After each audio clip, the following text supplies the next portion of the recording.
सरहद पार हमारे देश के जवान दुश्मनों के दांत खट्टे करने में कोई कसर नहीं छोड़ते। अपने शौर्य का लोहा मनवाते हुए शहीद भी हो जाते हैं ताकि हमारे देश पर कोई गंदी नज़र ना डाल सके। ऐसा ही एक नायक सरकार से अपनी मांगों को लेकर न्याय की गुहार लगा रहे थे।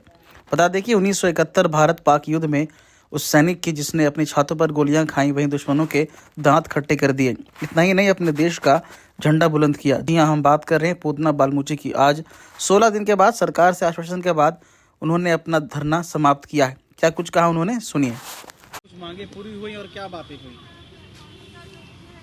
आप लोग काम किए, आप लोग हमारा समझ को दूर कर दिया।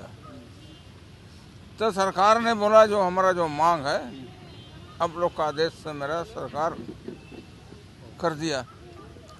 और यही है कि सरकार को हम बोलने का बहुत इच्छा किया, लेकिन बोलने नहीं दिया। पहले पकड़ लिए मेरे को, अरे भर में तो क्या बात कर रहा है कि आप अब हमसे बात करिएगा तो हम आपका काम कर देंगे।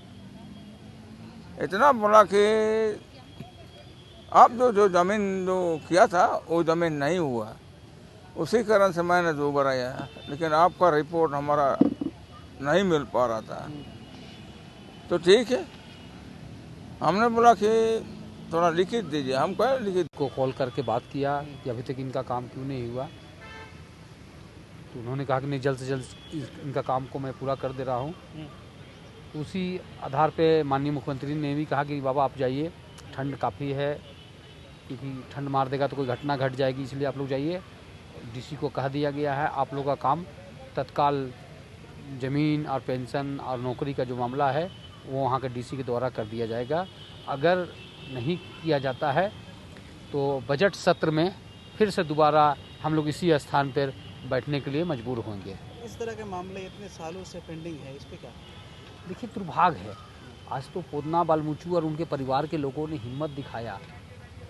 मैंने पूरे झारखंड में बहुत से अमर शहीद के परिवार है जिनको आज तक कुछ नहीं मिला। झारखंड पिछड़ा प्रदेश है, 70% यहाँ के आदिवासी नौजवान सेना में जाते हैं और देश के सरहद में देश का रक्षा कर रहे हैं। अब कोरोना में देखे होंगे हर कुछ बंद हो गया, मंदिर मस्जिद घर मकान दुकान सब कुछ बंद था, लेकिन देश का सरहद में देश का नौजवान देश का रक्षा कर रहा था और वहीं से वीर गति प्राप्त कर रहा था। और जब उसके गांव पर जाइएगा तो सिदुर जंगल में उनका गांव मिलेगा, कोई सुविधा नाम का कोई चीज़ नहीं है। और ऐसे जवान जब शहीद होता है उनका कोई चीज़ का पूरा ना हो, ना नौकरी नहीं मिल पा रहा है, ना पेंशन मिल पा रहा है, ना ज़मीन दिया जा रहा है। यह दुखद है। सरकार को जितने पूरे झारखंड में जितने लोग शहीद हुए उसे चिन्हित करके सभी का मांग को पूरा करना चाहिए, क्योंकि पूतना बालमूचू ने आग लगा दी है।